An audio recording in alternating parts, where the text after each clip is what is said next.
stage Sebastian Bates.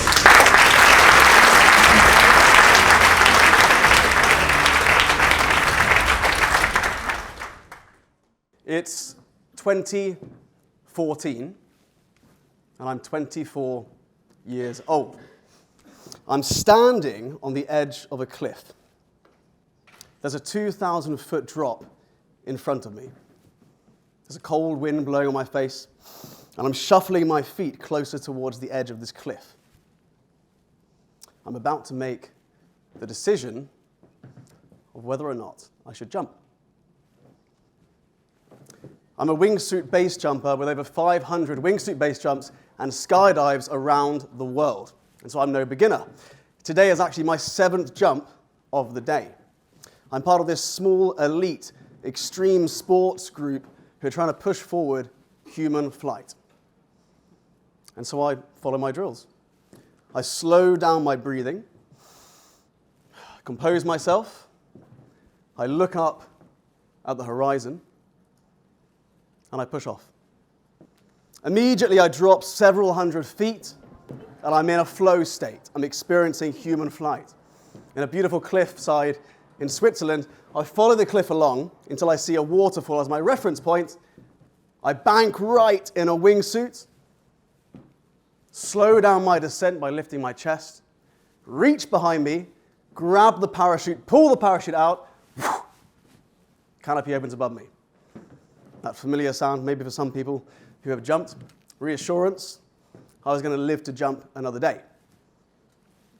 But at this stage, I'm now heading directly towards telephone lines. I'm 100 foot off the ground. I'm in a straight jacket, both hands strapped to my sides. I need to make an emergency turning. With my right arm, I reach over to my left and try and unzip the wing so I can use my left arm and right arm to steer the canopy. But something's wrong. The left zip is jammed. I reach over with my left arm to my right wing, and I unzip. That arm's free. I make a decision to do an emergency maneuver and turn the canopy 180 degrees. The only way I can do that is by reaching with my right arm behind me and grabbing the rear left riser. I pull hard, and the canopy turns. But because of the sharp turning, the canopy immediately collapses. My nightmare is about to begin. And I know exactly what's about to happen. Time completely freezes. And the only thought I've got in my head is I don't want to die. I've strapped both my feet together to create a stable base so that when I hit the ground, I survive and my legs don't break. I'm now falling 50 miles an hour, 50 feet, and I hit the ground so hard, my head hits the floor, bounces straight back up before I collapse again. The helmet saves my life. But everything else is broken. Both legs, both feet, both ankles. The tendons blow off my left foot. The heel bone explodes, and I'm later told that the bone will need to be removed from shards of bone that have fallen up the leg. It takes me 3 hours to be found because of the rural location I'm in. Luckily, some French climbers spot me. 3 hours later, I'm in a Swiss hospital getting morphine, finally. The surgeons in Switzerland confirm what the surgeons later on in the UK would confirm, that I'll never walk again. What followed was 2 years of impossible rehab. The hardest thing, the worst thing about the physical rehab was the nerve damage. My feet died somewhere in Switzerland. When I touched them, they didn't feel like mine. At the time, I had a flat, but I had to move in with my parents to get full-time care. I moved into the living room, which became my new home for the next 12 months, a pull-out sofa bed. When I close my eyes and I'm dreaming, I'm running up mountains, jumping off cliffs, professional fighting around the world. I'm even walking my dogs. But when I open my eyes and look down, I'm in this nightmare. Alongside the physical pain was the mental pain. At the time, I was part of this elite wingsuit community, taking risks around the world, but living this incredible lifestyle. And throughout the next 12 months, I had planned and booked hotels and flights to go around the world with all of my best friends. We had planned to jump in Italy, Switzerland, Austria, Norway, the States. It was going to be the best year ever. But during the next 18 months of rehab, 15 of my close friends were involved in serious base jumping accidents. I was the only one that survived. 24 years old, permanently disabled, no hope of recovery, and all of my closest friends dead from the sport that I had fallen in love with. There were so many times I wanted to quit.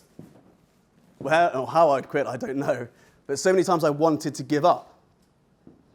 At one point, my mum drives me to the RUH in Bath for another checkup with the surgeon who did the surgery. I had made zero progress in about 3 months. Still on that sofa bed. I had stayed positive up until that point, until my mum left the room, and I looked at the surgeon in the eyes. And I said to him, I asked him if there was any way he could remove my feet. He looked pretty shocked by that. I don't think he was expecting that question. When he turned around and looked at me, there was this moment of compassion. He realized in front of him was this 24-year-old who had saved up all his positivity as much as he could, but now was the time, the breaking point. He put his arm on my shoulder and he said to me, Sebastian, now is not the time to give up. And so I realized in that moment, I could either give up or keep going. I realized that I couldn't bring my friends back. I realized that I couldn't change the permanent damage I'd done to my body. So I focused on what I could control. I made a list of everything I could control. I wrote it all down on a piece of paper.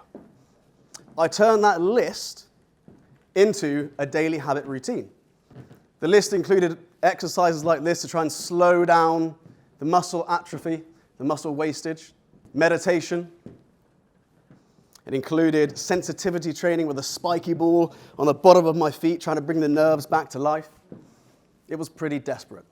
And some days I'd have loads of energy, and other days I didn't. The days I had energy, I woke up excited, I'd have a cup of coffee, and I'd get cracking with the daily routine. Other days, I'd wake up depressed, hopeless.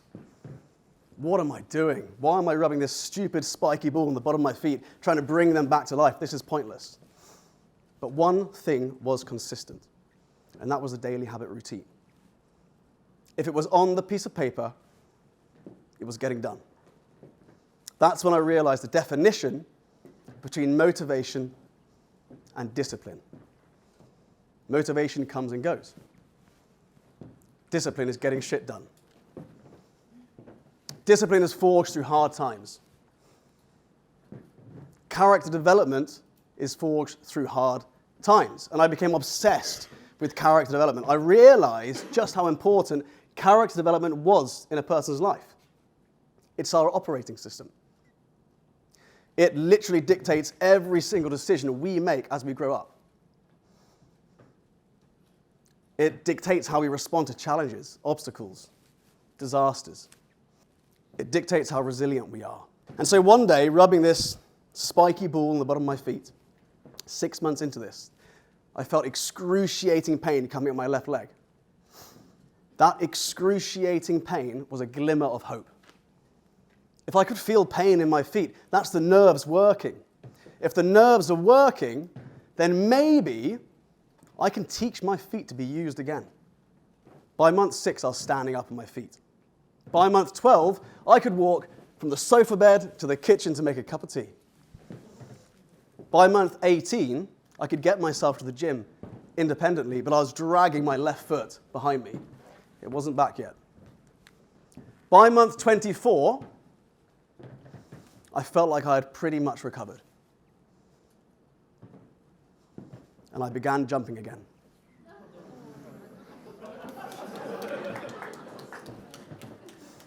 "24 years old, still fairly disabled. All of my friends still gone, making new ones as I went. I had a couple left, still in the game. I jumped, and I was quite strategic. My first jump back was jumping off a cliff next to a yacht club in a place called Campione in Italy. Vicky, you were there. So that I had a nice soft landing in water if I needed it. But then I found myself up a 600-foot antenna in Sweden. 20-mile-an-hour winds, snow everywhere, an icy antenna. I shouldn't have been there.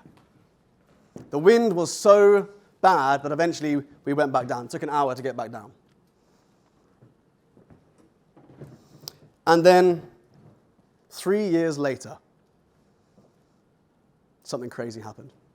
In the same hospital I had the surgery, on exactly the same date that I had my accident, the 17th of July, 2017, I was back in the hospital again. But this time, 200 meters down from where I had the surgery, in the maternity ward, my daughter was born. Holding this tiny, vulnerable, living thing, completely dependable on me, I realized in that moment, I didn't belong to me anymore. I belonged to her. But I also realized that the way I was going, if I kept on jumping, sooner or later she'd lose her dad. I stopped taking risks with my own life. I stopped jumping. But I still wanted to live a big life. I still wanted to live a life of adventure. And so I threw myself at my business. I reflected on character development, just how vital character development was, and I realized that I can't always be there for my children. I realized that my job as a dad was to empower my kids. And that's what I wanted to do for my kids, but it's also what I wanted to do for children around the world. At the time, I had a martial arts academy in the village halls in Somerset and Wiltshire. We had about 200 students, and I was making an impact to their lives. But I wanted to impact children around the world, thousands of children around the world. And that was the first milestone in developing a lifestyle business. The moment I defined my purpose. So I had purpose and I had passion, but I didn't have strategy. I kept running into the same problems again and again and again. I'm sure you'll all relate. I started outsourcing the technical delivery to teaching of martial arts, but then I wouldn't really have enough money to live an exciting life. We struggled getting new staff. We struggled developing our current staff. We struggled with how we appeared in the market, how we separated ourselves from our competition. Struggle. I felt like I had hit a glass ceiling in my business. Maybe you'll relate with that. I felt trapped, and I was losing my passion. You know you're falling out of love with your business when you start responding to passive income adverts. And that's exactly what happened to me. Before long, I was in a workshop, a classic passive income workshop, with one space left at the back of the room, holding a credit card. I signed up. I spent every penny I had signing up to this. It was a property course. And I was sitting in this property course, 200 or 300 other people, like this room, learning about how to make money. And it felt kind of soulless. All anyone cared about was making money. That's all anyone cared about. And then I found myself exactly 5 years ago from this month, just a few days back. And I saw this on the screen. And Daniel Priestley was explaining about the entrepreneur journey. Very similar to this. In fact, exactly like this. Dan articulated so clearly where I was on the journey, around here. He explained the challenges I was going through, the mistakes I was making, the problems, the solutions, the steps I needed to take, and the predictable journey I was going on. I was surrounded by entrepreneurs just like you, who weren't just there to make money. They were there to make an impact. And I felt completely inspired, and so I signed up. I treated it like being a white belt again. If it was on the piece of paper, it was getting done. I thought I was a good student. You have to ask Dan if that's right or not.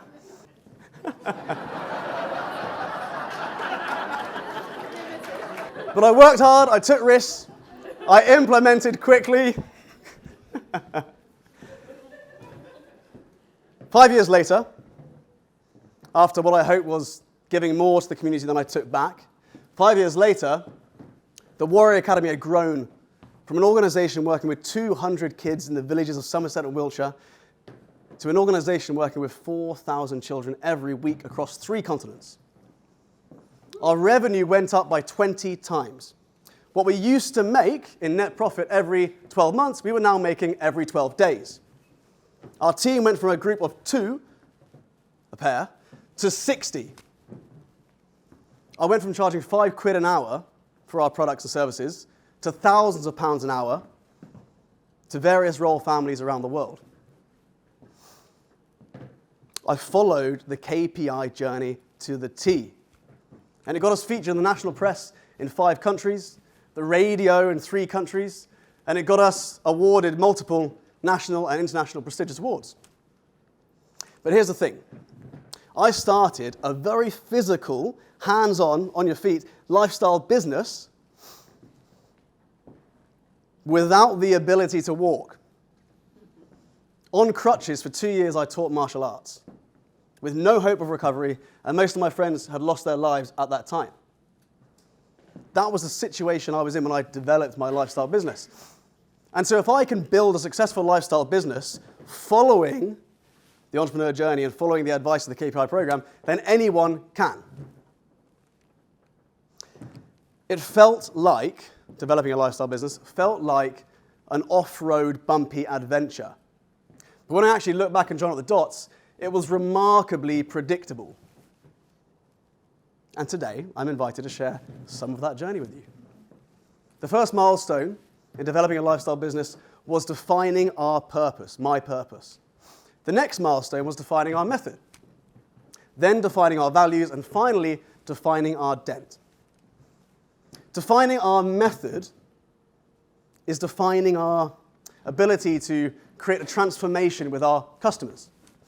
It's articulating the pains, the problems, the solutions, the step, the methodology, creating a predictable journey that your customers will go along. When you do this, it builds confidence in your customers. It cuts through the noise. People see you as the expert. You're the one who's going to solve their problems. Writing a book helps. In fact, writing a book was such an important part for me because it brought all of my best ideas down on paper. December 2017, publish day, dent. Lucy stands up. Lucy's not here today, is she? Lucy stands up and delivers the homework. You've got 3 weeks to write the structure of your book. In my haze as a new dad with not much sleep, and perhaps my implement fast, ask questions later style, I understood that homework as you have 3 weeks to write the book.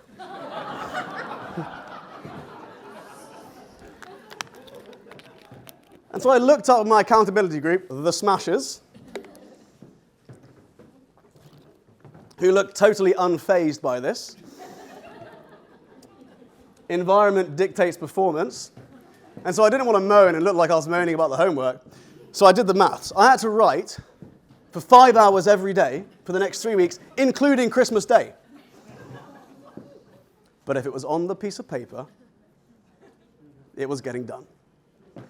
January, I came back, exhausted, but with a first draft of a book, which I handed to Lucy. She was as surprised as me that I wasn't listening in class, and I'd got the homework wrong. But it paid off. 3 months into the Dent program, I had my pitch nailed. We had a methodology. I had a best-selling book. I was now ready to get shit done out in the world. And very quickly, I got invited to Dubai. I was invited to Dubai to teach our methodology to parents and in schools. And I started to realize that it resonated really, really well. Very quickly, I was invited by the royal family to come in to the palace. They picked me up, they took me to the palace, and there I was standing in front of the key members of the UAE royal family and key members of the Jordanian royal family. I delivered my Dent pitch, my social pitch, which included the pains, the problems, the solutions, the method, the steps, The Predictable Journey, and I finished it with that heavy, social proof, credibility, authority business card, the book. A big round of applause by 2 sets of royal families, followed by 12 months working around the world with a jet-set lifestyle every single week. Your method cuts through the noise. Developing your method is a massive milestone because it gets you noticed. It builds confidence in you and your customers. The next milestone was defining our values. We realized as we grew from a team of 2 to 9 that we were at risk of losing what it was to be part of the Warrior family. And that risk became even more so when we grew from a team of 9 to 30 within a 6-month period. And so we sat down as a team, we developed our values. Think big, take risks, team first. We went further. We developed the 9 characteristics that make up a team member's character, which we called the Warrior Way. But we wanted to go even further, and so we created this one single event. I sat Vicky down, and I said to you, Vicky, I said, I'm going to create this event called the Annual Retreat. It's going to follow 3 days. It was much more intense than this. It's going to follow 3 days. Day 1, team first. Sunrise training on the beach with the Burj Khalifa in the background, and in the evening, a big yacht party. Day 2, take risks. I know half the team are terrified of public speaking, so we're going to get them to do a pitch fest inspired by Dent's Pitch Fest, and we'll send the winner to Thailand with a +1 as a well done. In the evening, I know 50% of my team can't swim, so we'll do a sea survival experience with 2-meter waves, gale force wind, and rain coming from the ceiling, with a 3-meter jump to start the experience, and they'll be fine because their teammates will be there to save them. Day 3, think big. I'm going to surprise everyone by getting them all into a hot air balloon in the desert and fly over the desert where they'll have a chance to reflect on what we've just done over the last 2 days. Think about life and have a different perspective on life. The first question Vicky asked is, how much will it cost? My response was more than our wedding. I had to rebrand it from the Annual Retreat to the Annual Not a Retreat because I was worried people from the UK flying over to Dubai might think it was a holiday. It definitely wasn't a holiday. But I also wanted to create a documentary that would become an asset which would solidify our culture, solidify our values. That asset became a 90-minute or 60-minute documentary, which you can find on YouTube, called the Annual Retreat 2022. I made that asset into a recruitment asset. That recruitment asset became vital for our growth. If you wanted to work at the Warrior Academy, you had to watch the documentary. And then in your final interview with me, the first thing I would do is ask a few questions about it. When you define your values, you attract talented people. When you define your values, you define your culture. When you define your culture, you tell the market who you really are as a business. You separate yourself from the competition. And as a lifestyle business, you can compete with the big dogs. You can attract talented people. We're here to put a dent in the universe. Otherwise, why else even be here? The quote that inspired Dan to call Dent, Dent. The 4th milestone was when we defined our dent. How we want to leave the world. How we want to impact the world. For a long time, I had created local scholarships. 10% of our students in the UK were on free memberships. And I gave our staff full reign to give free memberships to whoever they wanted. I partnered with children's hospices to give children who were terminally ill and their siblings free membership, with welfare officers to help children who were going through financial difficulty, broken homes, membership. And in actual fact, we helped a lot of children going through severe depression with their membership and mentoring. We had one parent whose child was suicidal, a teenage girl, write into us to say that we literally saved her life. This lit a fire in the hearts of our team. I wanted to take that feeling, the feeling they had when they came into work and they weren't about making money. It wasn't about the paycheck. They wanted to make an impact in the world. That feeling I wanted to scale globally. So I went on the hunt for another COO. And I found one. A regional director of one of the UK's largest army charities, responsible for fundraising millions of pounds every year. He had an incredible background, 40 years in the army, became a colonel, Paris Marines. He even had a son who was a martial artist, and so he was used to taking his son from competition to competition, driving from competition to competition. He understood the importance of character development, and so it was an easy pitch for me when I explained I wanted to build something which outlived us, and that had a 100-year plan. That regional director became the COO of the Bates Foundation. At the age of 63, that regional director was my dad. Culture attracts talent. And so at 63, I'm not sure he was expecting this, but at 63, he was now backpacking around developing countries. It lit a fire in him, and it changed his life. Slums, orphanages, homeless shelters, rural primary schools where kids walk for 6 hours to and from school for their one meal a day. The road trips we used to go on together when I was younger to drive from competition to competition had now flipped, and I was taking him on road trips around Africa in an old Toyota.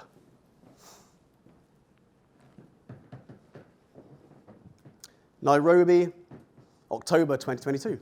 I'm sitting on a wooden chair in the slums of Nairobi. I'm in a converted pigsty, and there's a little boy next to me called Jeremy. He's smaller than the others in this homeless shelter for his age because he's got malnutrition. He's covered in bruises, scars, scratches, burns. He's had a desperate life. He's been homeless up until a month ago, and now he's transitioning from homelessness, from drugs, from alcohol, to full-time education. He's 9 years old, but he looks 6 because of the malnutrition. I look up in front of me and I see 30 other boys just like Jeremy. I realize in that moment, what am I doing here? I'm a martial arts instructor from Somerset. How can I possibly help these boys? How can I possibly help them?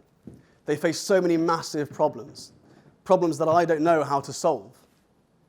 And I realized sitting in this wooden chair, the gravity of what's in front of me. And I asked myself, where do I start? Where do I start? I want to impact their lives, I want to help, but where do I start? And I realized in that moment, you just start. How many people have sat in a wooden chair like that? How many of us right now are sat in wooden chairs for our own business? We could be out there making a massive dent, but instead we're letting imposter syndrome change our point of view of ourselves. I know, having worked with 25,000 children around the world, that character development has the ability to transform lives. I know that when Jeremy puts on that uniform, it's not a uniform, it's an identity. With his imagination, I know that when he puts it on, he doesn't see himself as a homeless child in the slums of Nairobi. He sees himself as a martial artist, and a martial artist makes better decisions. A martial artist going through our program has higher levels of confidence, conduct, concentration. They're on a black belt journey, and it's predictable. I know, having worked with 25,000 children around the world, that if we can transform a person's life by pulling them out of chronic bullying, if we can take a child out of depression and suicide, then we can take a child like Jeremy out of poverty. And so I'm proud to say today that most of our students in the Warrior Academy are from developing countries like Jeremy. In fact, over 2,000 students every single week go through our program like Jeremy. We started in Kenya, in Thika. Then we went to Nepal. We started in Nepal. We employ 16 full-time instructors in developing countries, and within 24 months, we aim to be in every populated continent with over 10,000 students like Jeremy going through our program. We all got into this for more money, time, and freedom. You want a lifestyle business, and you've got a figure in your head of what you need to earn to get that. When you get there, you'll be happy. When you get there, you'll feel secure. When you get there, you can relax. But when you get there, there's going to be a problem. that figure won't be enough. You're an entrepreneur, and therefore you're a problem solver. You've got unique gifts, and you're creative, and that's your gift. And so the solution is counterintuitive. You need bigger problems. You need to zoom out and not look at the next 1 or 2 years, the recession, the issues you're facing. Look at entrepreneurship like a career in problem solving. See this as a long-term career and don't stress about the next 1 or 2 years. If you just focus on money, you'll leave half of the fulfillment your business can give you, your employees, and your customers on the table. When we started in Nairobi and I was sitting on that wooden chair, I was filled with imposter syndrome. What do you think got me up from that chair? I had found a problem I couldn't solve, but I was going to become the person who could solve it. A problem beyond making money, and really that's the secret. If you follow the 4 milestones, you'll build a lifestyle business that gives you money, time, and freedom, but a business that also leaves the world a better place. Define your purpose. Define your method.